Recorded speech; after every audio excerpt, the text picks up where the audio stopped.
Sisters ہیں ابایا اور ماشاءاللہ حجاب اور دین کی یعنی طلاب العلم اور کوئی تفسیر پڑھ رہا ہے، کوئی حدیث پڑھ رہا ہے، کوئی کسی طرح سے دینی کام انگیجڈ ہے، کوئی لوگوں کی خدمت کر رہا ہے، کھانا کھلا رہا ہے، and we don't pray at night. This is, عجیب اللہ. How is it possible that a person who loves Allah and His Messenger does not wake up for night prayer? And a person who remembers the squeeze of the grave. ہمیں پتہ ہے کہ ہمیں قبر نے دبانا ہے، ہمیں معلوم ہے اور یقین ہے کہ ہم نے ملک الموت کا چہرہ دیکھنا ہے، اور ہمیں معلوم ہے کہ قیامت کے دن جس دن کوئی سایہ نہیں ہوگا سوائے اللہ کے عرش کے سائے کے، اس دن ہم نے حاضری دینی ہے اور اپنے رب کے حضور پیش ہونا ہے. لیس بینہ و بینہ ترجمان ولا حجاب، نہ بھی اس میں کوئی ٹرانسلیٹر ہوگا، نہ کوئی کرٹن ہوگا، 1 to 1 اللہ کے سامنے کھڑا ہونا ہے. اینڈ وی ڈونٹ پرے قیام اللیل.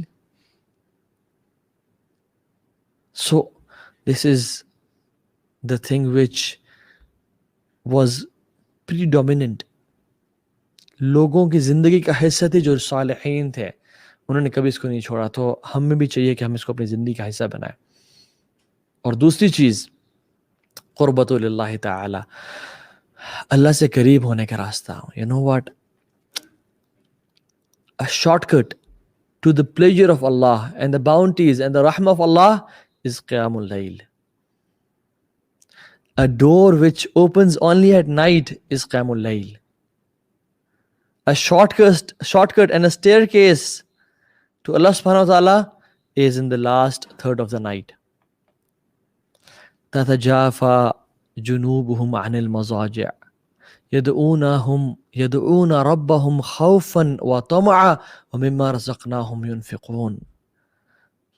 وہ لوگ کیسے ہیں جو اللہ کے بندے ہیں؟ وہ کیسے ہیں؟ تَتَجَافَى جُنُوبُهُمْ عَنِ الْمَضَاجِعِ، ان کی جو پہلو ہیں، ان کی جو سائڈز ہیں، وہ بستر سے نہیں لگتی زیادہ. They sleep very less. ان کی جو سائڈز ہیں وہ بستروں سے جدا رہتی ہیں اور الگ رہتی ہیں، اور وہ اپنے رب کو منانے کے لیے رب کی بارگاہ میں حاضری دیتے رہتے ہیں، اور وہ رب کو پکارتے ہیں خوف سے کہ یا رب جہنم کا خوف، قبر کے سکویز کرنے کا خوف، قبر میں اندھیرے کا خوف، پلسرات کا خوف، قنطرہ کا خوف، اپنے گناہوں کے اندھیروں کا خوف، وطمعا، اور رب سے مغفرت کی رحمت کی امید، اللہ کی جنتوں کی امید، اللہ کی بخشش کی امید، اور اللہ کے نبی سے ملنے کی امید، اور حوض کوثر سے اللہ کے نبی کے ہاتھوں سے پینے کی امید، اور اللہ کے عرش کے سائے کے نیچے رہنے کی امید، اور جو رزق دیا گیا انہیں وَمِمَّا رَزَقْنَاهُمْ يُنْفِقُونَ، اسے وہ خرچ کرتے ہیں. تو یہ لوگ جو ہیں جو یہ رب کے لیے اتنی سیکریفائز کرتے ہیں، رب نے کیا دینا ہے ان کو؟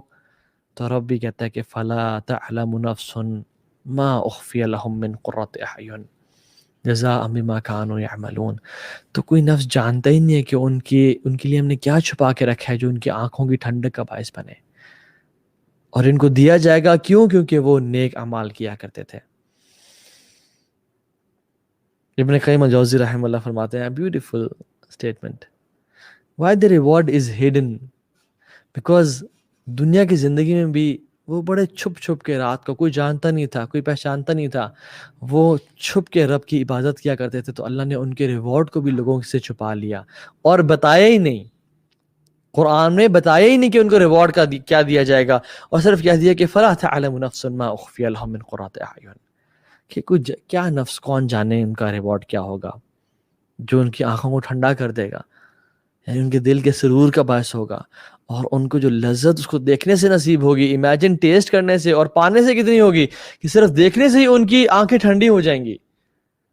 تو جس طرح میرے وہ بندے، میرے خاص بندے رات کو اٹھ کے رویا کرتے تھے، آنسو بہایا کرتے تھے، تو ان کی آنکھوں کو میں آج ٹھنڈا کروں گا ان کو ریوارڈز دکھا کے. اور جس طرح ان کے اعمال کو کسی نے نہیں دیکھا، اس طرح سے ہم ان کے جو ریوارڈز ہم نے تیار کیے ہم نے وہ بھی کسی کو نہیں بتائے، وہ انہی کو میں دوں گا جو تہجد کی نماز پڑھا کرتے تھے.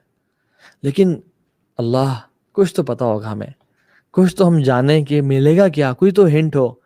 جی ہمیں ہنٹس ملتی ہیں، ہمیں احادیث ملتی ہیں. اللہ کے نبی صلی اللہ علیہ وسلم فرمایا کہ ان فی الجنت غرفا، بے شک جنت